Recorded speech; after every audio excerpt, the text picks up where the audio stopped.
Get your hands on stylish t-shirts, hoodies, and more at wearbuff.com. That's WEARBUF.com. And make sure to use the promo code TWB at checkout for 20% off your first order. Stay Buffalo proud with Wear Buff. The Buffalo Bills dropped their second game in a row to the Houston Texans, losing by a score of 23-20. What does that mean for the rest of the season? This week on the Wandering Buffalo podcast. You're now listening to the Wandering Buffalo podcast with your host, Justin Goddard.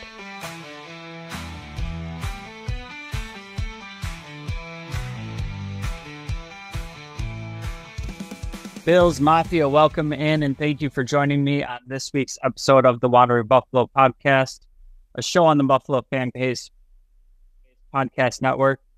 My name is Justin. I'll be your host today, and welcome back. Thank you for joining me. Apologies for missing a week in there, this week being a little bit late. As you can see, if you are a fan of the show, a little bit of a different setting here. My wife and I did buy a new house. The setup is still a work in progress. It's honestly barely started, but among getting the rest of the house in order, some issues that have come up, being first-time homeowner, just some stuff we're working through. But I did want to get an episode out for you all this week, so give me some grace as I get the setup in order here, and timing might be a little bit screwy in the weeks coming forward, but should be getting back on track here. So being that this show is coming out a little bit later than usual, kind of want to take a little bit of a different approach to this week's show. I'm recording here on a Wednesday. If you consume Bills content, there's not much I'm going to tell you about this game that you can't find or haven't already found about this past game against Houston. So I just kind of want to take a look at where the team stands right now. 2 losses in a row. This one in particular looking pretty ugly. Really paltry offense, and we're seeing all of the reactions out there, from fire McDermott to trade for Davante Adams and pretty much everything in between. So in particular, I do want to talk about the wide receiver room this week, and just kind of where it stands and, what I'd like to see the Bills do, if anything, all that. So for starters, I want to touch on this idea of everybody eats, because it worked out great. It was super fun the first few weeks, and then the last 2 weeks, not so much. And I want to say in particular for this game, receivers were not good. And obviously we did not have Khalil Shakir this week.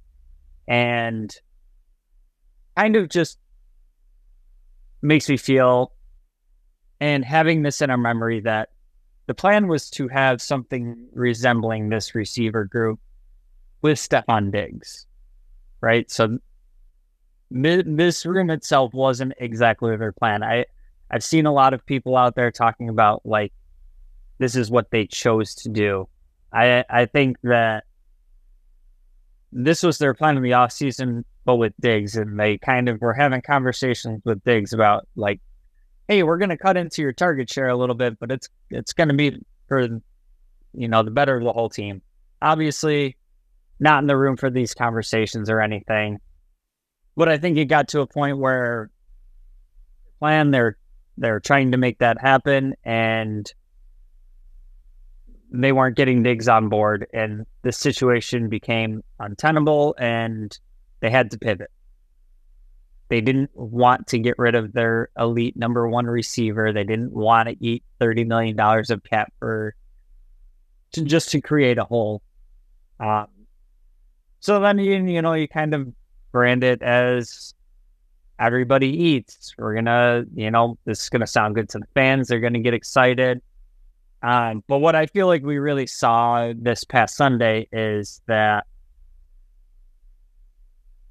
and say everybody eats, but what it looked like without Khalil Shakir out there tells me that you do still have a true number one. It's Khalil Shakir instead of Diggs. Is what it is. So then we kind of see, what the aftermath of it. Davante Adams wants out of Vegas, and could the Bills trade for Davante Adams? Some other names floated around out there, and I would just kind of be cautious about that. I feel like there could be a coming move at wide receiver, but I don't think it's going to be a move for a guy like Davante Adams. I think that where this organization is right now, the situations that they were forced to deal with Diggs, it's very much from the rest of the roster perspective, a year that they were consciously getting younger and cheaper and kind of rebooting for this second era of Josh Allen. And, still having a roster that remained competitive throughout it. And taking that a step further, what do coaches, what do GMs try to do to make sure they have a job year over year? They got to be selling tickets, want to get into the playoffs, keep the fans engaged to have a chance. And when you look at the current landscape of the AFC East, even with the struggles the Bills are having at this time, is it unreasonable to think that they still win the division? I mean, I had Miami as our biggest competition for the division. They have Tua out for at least a couple more games. Even when Tua was in there, it seems like the NFL kind of is a little bit more privy to what they want to do offensively, and they just didn't look like the same team from last year. And even with that, the team from last year, kind of fell apart down the stretch. You look at some of the players, they let Christian Wilkins walk and use the money that I would have given to Christian Wilkins to keep around Jalen Ramsey, an aging cornerback. Not loving some of the decisions there. We have the Jets, who, media darling, picked to win the Super Bowl with Aaron Rodgers coming back. Well, they haven't looked great, and they just got done firing their head coach. I do wish the timing of that was different, because I think that that one game interim head coach boost is a very real thing in the NFL. And it seems to happen pretty frequently the week before teams play the Bills.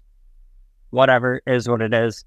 But am I counting on the Jets being the team that knocks us off our throne?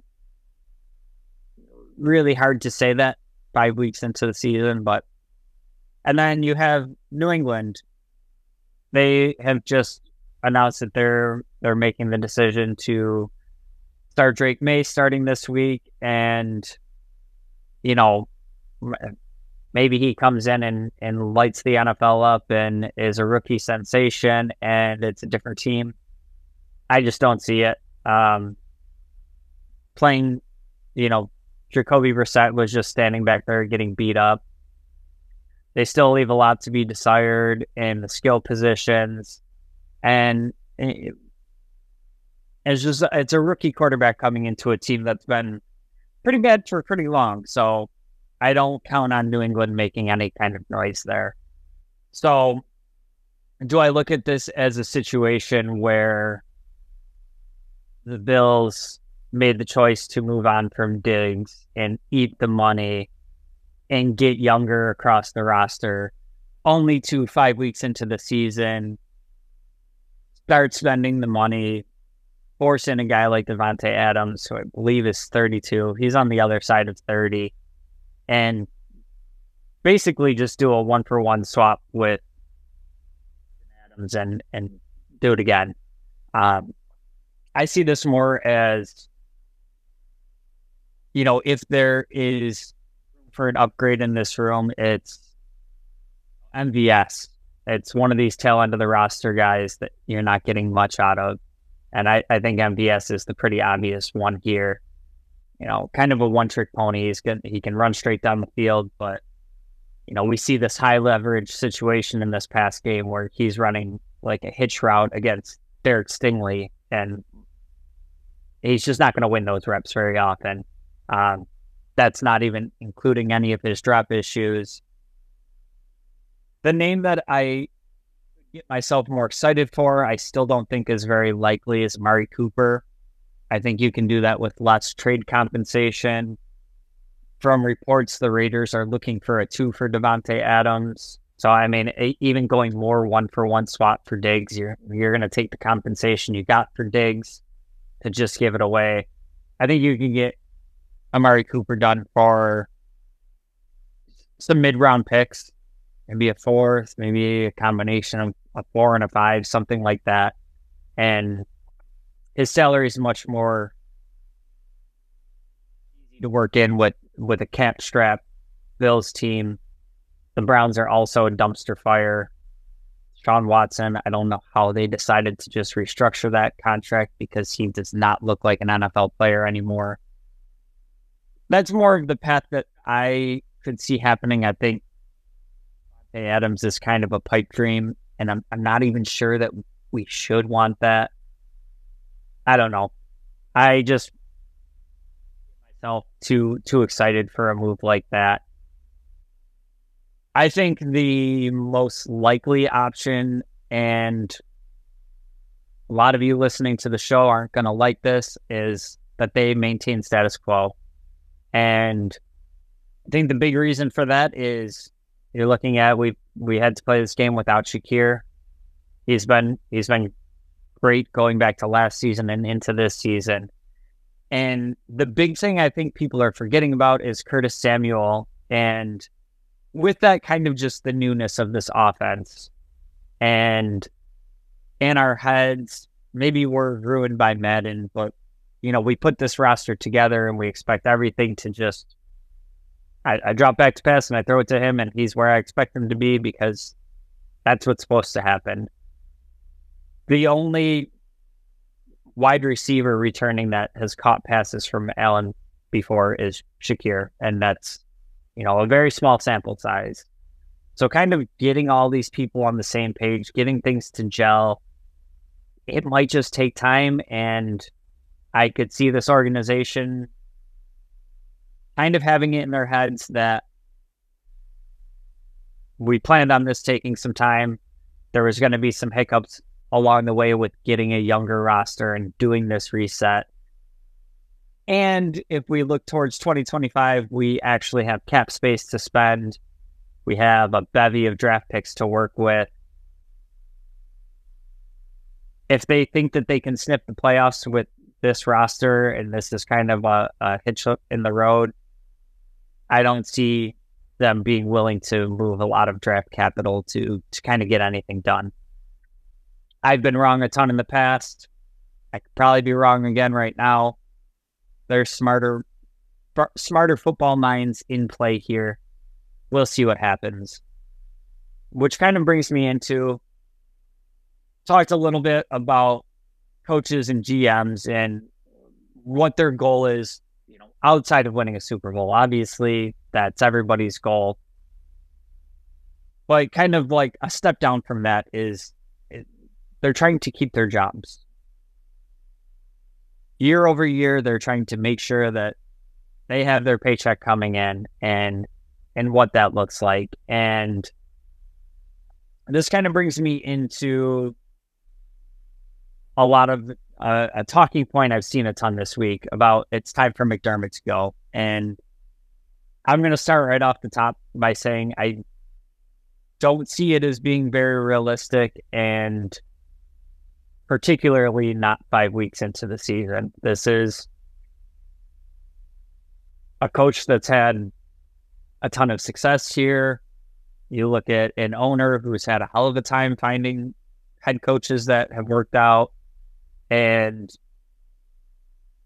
of all the coaching blunders that we've seen, the one this week is kind of a blip on my radar compared to the other ones. When you think about 13 seconds and whatever, Hail Murray, there's so many of these. Denver game last year. I think that's my biggest case for maybe he should go, is that there are so many to point to. But also, like, if they haven't cost him his job yet, what makes you think that 5 weeks into the season that they're going to do it now? I just don't see it.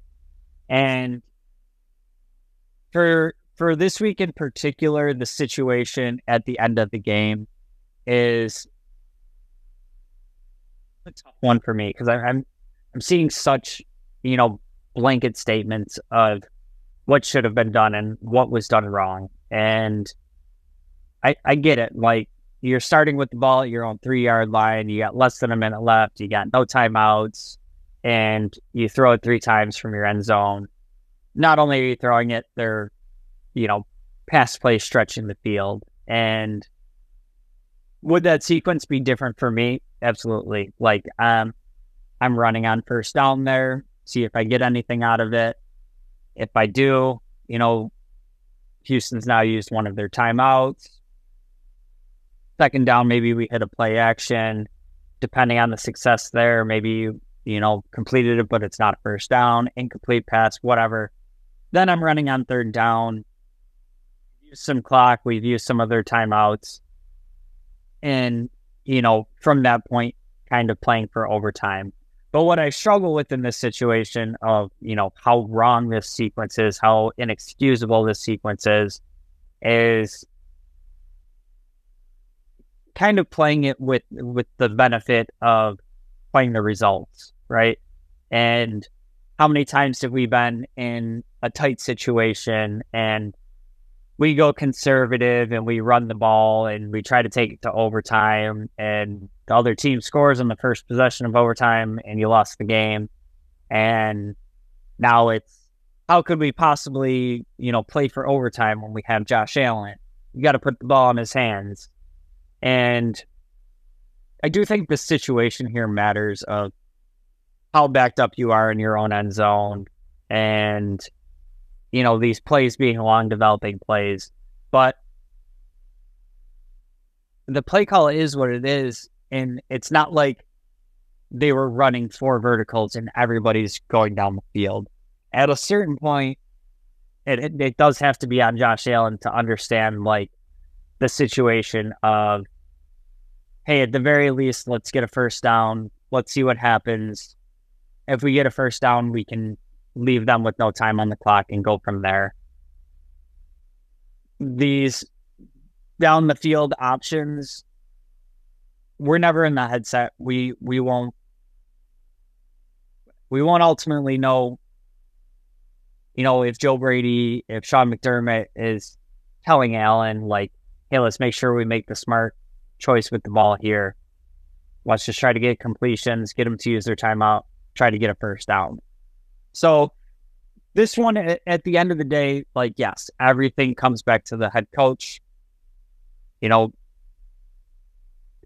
all falls on his shoulders of what happens with this team. But to be 5 weeks into the season and we're already, firing up the fire Sean McDermott train, I just can't get there. And that's with the caveat of, like, assuming you're just going to get somebody better. And whenever this conversation comes up, and I have had my moments where I wanted McDermott to go, but the first place I have to go to with this is, okay, you want McDermott gone, who are you replacing him with? And I saw this week, what if Dayball gets fired? Would you bring him in as a head coach and fire McDermott? Are you calling Bill Belichick? No. Bill Belichick accomplished very little in the league before Tom Brady and very little in the league after Tom Brady, to the point where he gets fired from New England and he's doing broadcasts right now. Like, he didn't get all kinds of offers just because he was available last season. And now you're going to be another year removed from that, 6 months, whatever. I think both situations between the coach and the wide receiver room, I think there's spots that it's worth keeping an eye on right now and seeing how it progresses. one of the biggest things that I see for this wide receiver room right now, my argument against making a move is you kind of already have that move on your roster, and it's Curtis Samuel, and banking on Keon Coleman continuing to develop and getting Shakir back healthy. Now, will I make an argument for rounding out some depth? Absolutely. Can I make the argument that you could add a number one and bump all these guys down a spot? Absolutely. But I think Samuel and he and Allen just haven't been quite on the same page yet. Joe Brady hasn't quite figured out how he wants to use Curtis Samuel yet. And again, there's a ton of newness in this offense, and we're only 5 weeks in. The first 3 weeks, we were all riding a high, like, holy shit, this strategy is working. Bills are geniuses, blah, blah, blah. And then we have just 2 brutal weeks, and the opponent here does matter to me. Baltimore, one of the better teams in the league. They're going through, some turnover themselves. But if I asked you before the season started, you're going to have Baltimore picked as a playoff team. If I asked you before the season started, you're going to have Houston picked as a playoff team. So, granted, if you're going to be a playoff team, if you're going to make some noise, you do have to beat those teams, don't get me wrong. But it's early in the season. Some of these lulls with the Bills over the years where they're kind of figuring things out. And then last year, we were sitting like 6-6, looking at, are we even going to make the playoffs this year? And, they rattle off, they stack wins to end the season, and that's how it ends up. So I'm not quite hitting the panic button yet. I do have concerns about this offense right now, especially with Houston. I think kind of put a blueprint out there on what to do against the Bills, and they were running a lot of single high safety and closing off the middle of the field where the Bills like to win with Shakir, with Kincaid, and in a game where we didn't have Shakir, that's even more closed off, and they dared us to beat them on the boundaries, and we couldn't do it. Something to be mindful of going forward. I think that would be my biggest argument for bringing in a different receiver, is just our inability to win on the boundaries over the last couple of weeks. But you got to give it some time here, see how it all comes together. And we do have an extra week for the trade deadline this week, so maybe we can see how it's playing out for a couple of weeks before we make a move. Kind of a lot to be mindful of, but we're 5 weeks in. Ship's not going down yet. We'll see what happens. A lot of football left to be played. If you did make it this far, I do ask that you like, share, subscribe, tell a friend about the show if you're enjoying it. If you made it this far and you hate the show, I'm sorry. But check out the rest of the shows on Buffalo Fanbase. You came here because you like Bills football. Got a ton of different shows on Fanbase, so there's definitely something out there for you. Check out our website, wanderingbuff.com. We got articles going up. We got merch. Jake's doing a great job with the website. And we got a big division game coming up against the Jets on primetime game. Jets team that just fired their head coach. Big matchup that'll have big implications if the Jets end up being who, the media expects them to be. To me, it still feels like the Jets are being Jets, but we'll see what happens. That's why we play the games. But thank you again for tuning in. Schedule going forward, we're going to try to get back on track of our regular release dates. Still dealing with a lot of stuff from the move, so we're going to get things in where we can, but make sure you're subscribed. That way you're never missing an episode, and we'll be out every week again. Thank you again for joining me, and we will see you after the Jets game. Go Bills.